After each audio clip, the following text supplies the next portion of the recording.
Hello, welcome to Darkest Hour Leveling Tips. My name is Thiel, and this is tip number 4, selecting actors. Selecting things in the editor is very important.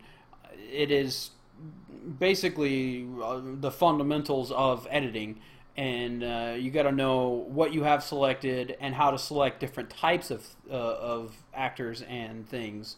And the first thing I want to go over is the basic selecting of statics. To select a static in the 3D viewport, you select the opaque texture that makes up the static mesh. So, for instance, um, to select this, I can't click in here or in between where there is no texture. So I have to select the actual opaque part of the static to select it. In the top-down viewport, it's sort of the same way. You can't select it um, by clicking, somewhere like that. You have to select the actual uh, part that is visible, and so you have to click one of these lines basically for that static. Or in a tree, it's usually lines too. You have to click the line, and that's how you select in the 3D and top-down viewport. The sides are the same as the top-down. All right, so. Then there's the actual floating actor. These are hidden from the game. You don't see these from the inside the game, but you see them in the editor, and they're basically the same roles. You have to select the texture or the opaque texture part, and BSP from the 3D viewport is hard to select because when you click it, you select the face. You're selecting the face of the BSP and not the actual BSP brush. The only way to do it from the 3D perspective is to go into this mode, view mode, vertex, and then select the edge, and then you'll select the actual brush instead of the face of the brush. From the top-down perspective, it's easy because you just select the edges. It's a little hard to see exactly where what you have selected, especially if you're colorblind, and I don't even see this line extended all the way down. So sometimes I turn this on.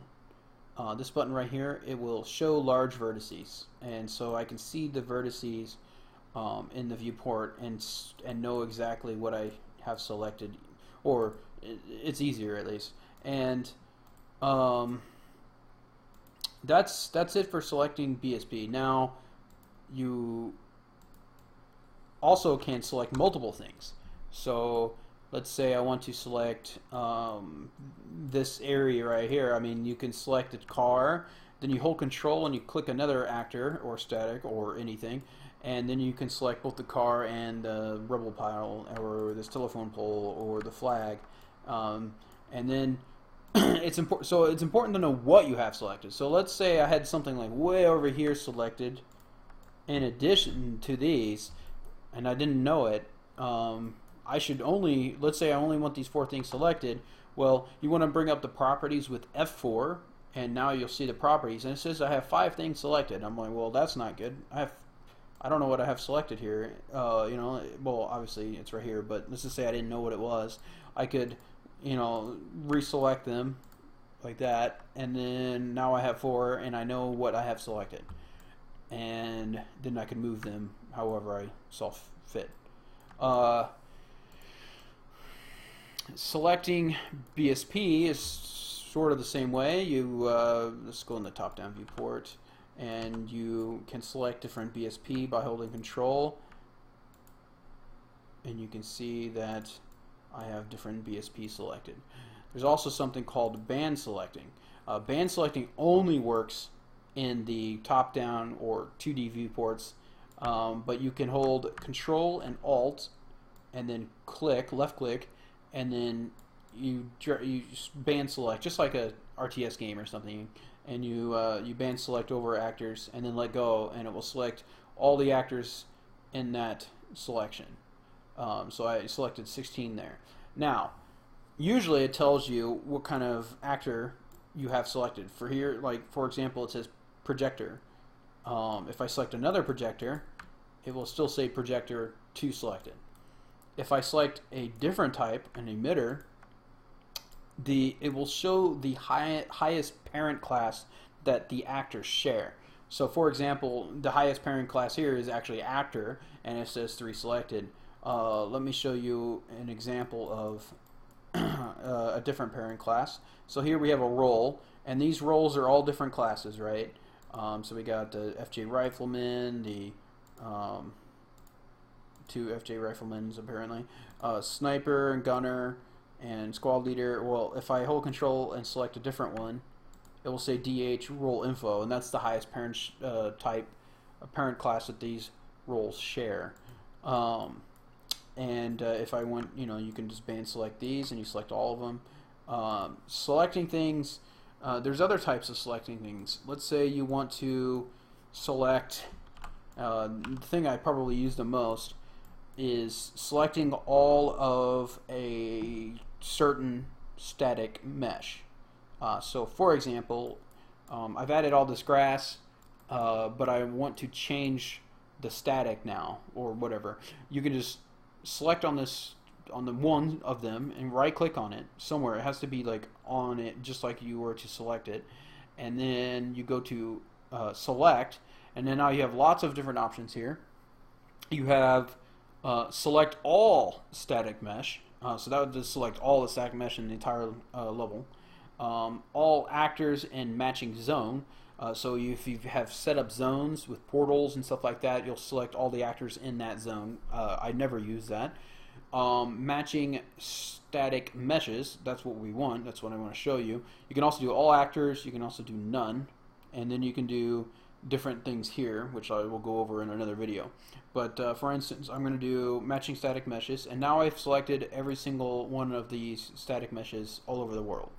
And if I wanted to change, the properties right here, it tells me how many I have in this world. I have 344, and now I could go in and change that static mesh completely. And okay, let's see, selecting things. What else?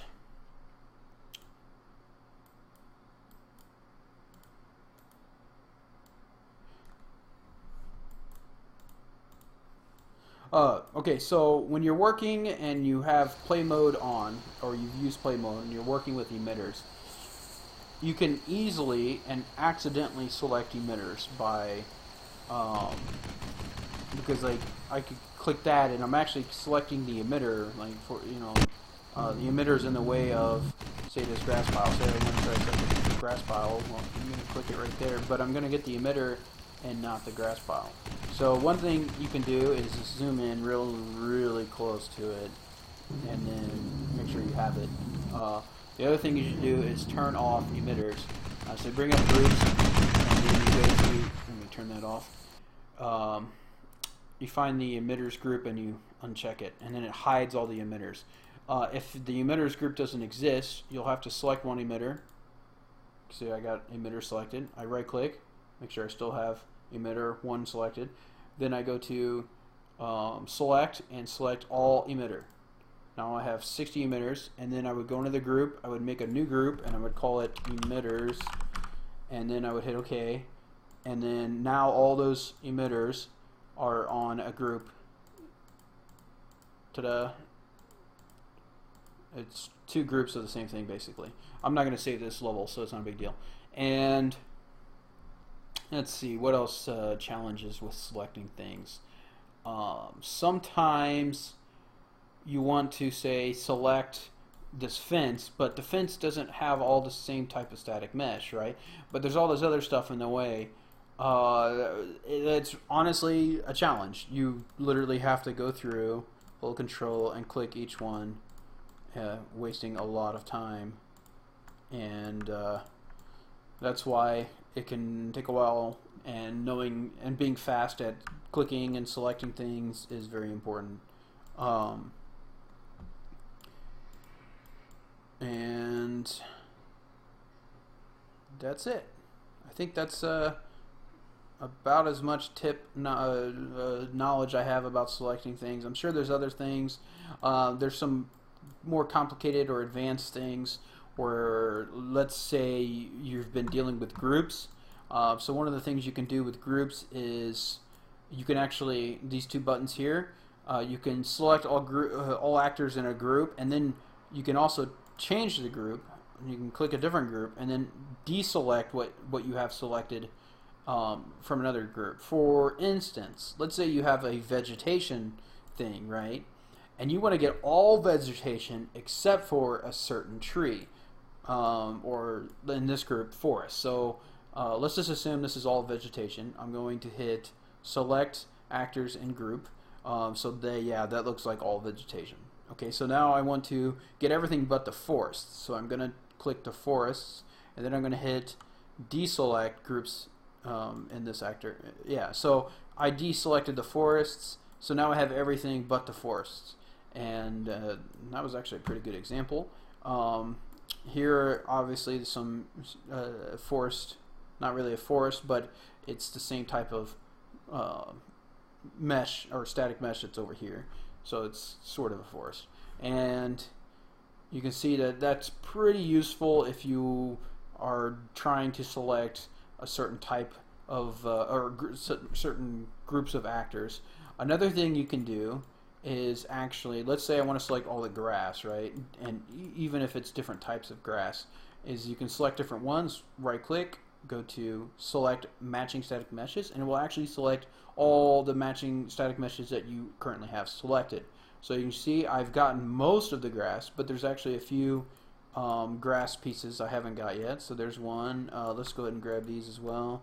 Grab this long thing, and let's go ahead and grab this grass type, and then you just right click, go to matching static meshes, and it will select all the ones that you selected, and we can keep going. Get this bush as well. And now we have a pretty big selection of probably 1,400 actors. And you can see that there's a lot of static mesh grass in this level. Alright, I think that's it. That's tip number 4.